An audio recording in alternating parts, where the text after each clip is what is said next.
యేసుక్రీస్తు నామంలో పరిశుద్ధాత్మ ఆశీర్వాదం అనే ప్రోగ్రాం చూస్తున్న ప్రతి ఒక్కరికి హృదయపూర్వక వందనాలు తెలియజేస్తూ ఉన్నాను.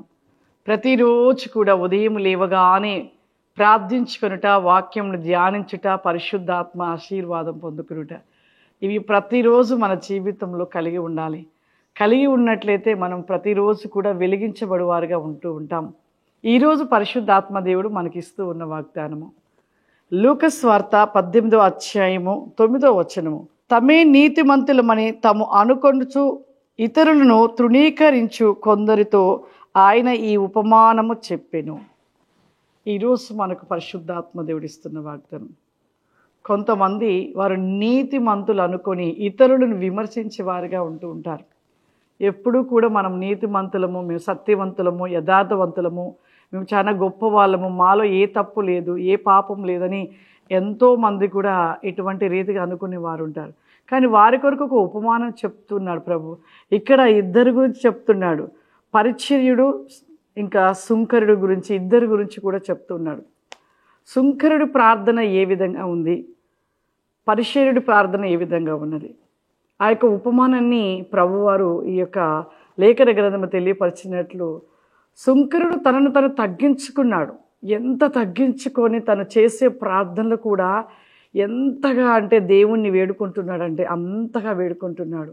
కానీ పరిచర్యుడు మాత్రం తను మాత్రము హెచ్చుగా మాట్లాడుతాడు, గొప్పవానిగా మాట్లాడుతున్నాడు. నేను అంత ఇచ్చాను, నేను ఇంత ఇచ్చాను. చాలా మందిలో ఇలాంటివి ఉంటూ ఉంటాయి. కొంతమంది కానుకలు ఇచ్చినా, ఇంకా ఏమైనా స్పాన్సర్ చేసినా ఆ స్టేజ్ దగ్గరికి వచ్చి వాళ్ళ పేరు పిలవాలి, వారి పేరుతో మరి పిలిచి చెప్పాలి అని కొద్దిగా అంటే మనలో కొన్ని నలుసులు, ఇవే నలుసులు, హెచ్చింపుతనం. కొంతమందికి విమర్శనాలు, కొంతమంది విమర్శించుకుంటుంటారు, విమర్శిస్తూ ఉంటారు. నీతిమంతులు మేమే ఉన్నామని చెప్పుకుంటుంటారు. ఎప్పుడు కూడా మన జీవితంలో నీతిమంతులము మేమే అన్న మాట ఎప్పుడు రాకూడదు. మనలో ఉంటున్న మంచి చేసినవి మనం జ్ఞాపకం చేసుకోకూడదు. కానీ మనలో ఏమైనా నలుసులు ఉన్నాయేమో, ఏమైనా పాపం ఉందేమో, అది మనము ప్రతిరోజు కూడా మన హృదయంలో ఏముందో మనము ప్రతి దినము కూడా జ్ఞాపకం చేసుకుంటూ ఏ తప్పిదము, ఏ నలుసుందో, ఏ పాపం ఉందో, ఇంకా ఏ పాపములో జీవిస్తున్నామో ప్రతిదీ జ్ఞాపకం చేసుకొని ఆ పాపాన్ని విడిచిపెట్టి పశ్చాత్తాపపడి ఆ పాపాన్ని విడిచిపెట్టువారుగా ఉండాలి. కానీ ఒక వ్యక్తిని విమర్శించేవారుగా ఉండకూడదు. అది చాలా పాపము. ఒకళ్ళు విమర్శించడానికి మనం ఎవరు? అందుకే అంటున్నాడు ఇక్కడ, ఏమంటున్నాడు? తమే నీతిమంతులమని తాము అనుకొని ఇతరులను తృణీకరించుచు కొందరితో ఆయన ఈ ఉపమానం చెప్పెను. వారు నీతిమంతులు అనుకొని, మరి వారు ఎలా ఉంటారంటే మేమే నీతిమంతులు అనుకొని కొందరిని తృణీకరిస్తూ ఉంటారు. మన జీవితంలో ఆ స్వభావం చాలా భయంకరమైనది. అసలు ఒకళ్ళు విమర్శించకూడదు. ఒకళ్ళు తప్పున్నప్పుడు నీకు తెలిస్తే వాళ్ళ కోసం ప్రార్థన చెయ్యి. దేవుడు మనకు తెలియపరుస్తున్నది ఏంటి?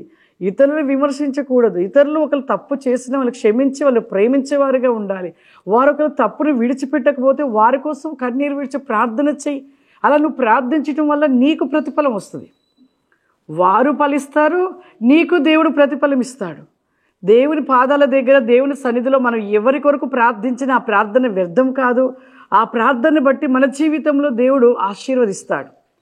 అంతేకాని ఆ వ్యక్తి ఇలా ఉన్నాడు, ఈ వ్యక్తి ఇలా ఉన్నాడు, ఆ వ్యక్తి ఈ విధంగా చెప్తున్నాడు, ఆ వ్యక్తి చెప్పేది తప్పు, మనం చెప్పేది రైటు, ఇలా ఎప్పుడు కూడా ఒకరిని విమర్శించే రీతిలో మనం ఉండకూడదు. అందుకే యేసు ప్రభువారు ఇక్కడ ఒక ఉపమానంగా చెప్తున్న మాటలు ఎప్పుడు కూడా నేను నీతిమంతున్న పదము మన నోట మనను మనము హెచ్చుగా చేసుకొని, మనను మనము ఒక ఘనతగా చేసుకొని, మనను మనము ఇదిలో మరి హెచ్చుతనముతో నిలిచి ఉండకూడదు ప్రియులారా.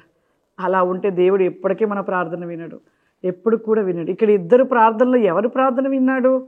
సుంకరి ప్రార్థన విన్నాడు. ఎందుకంటే తను చేసిన ప్రార్థన, తనను తను తగ్గించుకొని ప్రతిదీ ఒప్పుకొని తను ఎంతగా అడిగాడంటే అంతగా ప్రార్థించాడు. కాబట్టి తన ప్రార్థనకు ప్రతిఫలం వచ్చింది. ఇంకొక వ్యక్తిగా ఉన్నాడు పరిచర్యుడు, అతని వ్యక్తి యొక్క ప్రార్థనకి ఏ ప్రతిఫలం రాలేదు. కాబట్టి మన జీవితంలో ఒకరి విమర్శించకుండా, ఒకవేళ ఎవరైనా తప్పు చేసినప్పుడు వారి కోసం ప్రార్థన చేయండి, వాళ్ళు మార్చబడినట్లుగా. అంతవరకే మనం చేయాలి. కానీ ఒకరిని మనం వేలెత్తి చూపించొద్దు, ఒకరిని విమర్శించకూడదు. హల్లెలూయా. ప్రార్థన చేసుకుందాం. సర్వశక్తివంతుడ దయగల తండ్రి, నీకు వందనాలు చెల్లిస్తున్నానయ్యా. ఈరోజు ఈ పరిశుద్ధాత్మ ఆశీర్వాదం అనబడిన ఈ ప్రోగ్రాం చూస్తున్న ప్రతి బిడ్డను కూడా ప్రభా మీ శక్తి చేత ఒక్కొక్కరిని నింపండి నాయన. ఒకరిని విమర్శించే రీతిలో ఎవరు కూడా నాయన ఒకరి కొరకు ప్రతినేకముగా చేయవద్దయా. ప్రతివేకముగా నాయన ఒకరి కొరకు ఒకరు ప్రార్థించుకొని వారుగా, అంగలార్చువారుగా, రోదన చేసుకుని వారుగా, ఒకరినొకరు ప్రభా ప్రేమించుటలో ప్రతినేకముగా నిలిచి ఉండే కృప దయచేయమని అడుగుతున్నాను. దేవానికి స్తోత్రం. ప్రతి బిడ్డను మీరు దీవించండి, ఆశీర్వదించండి.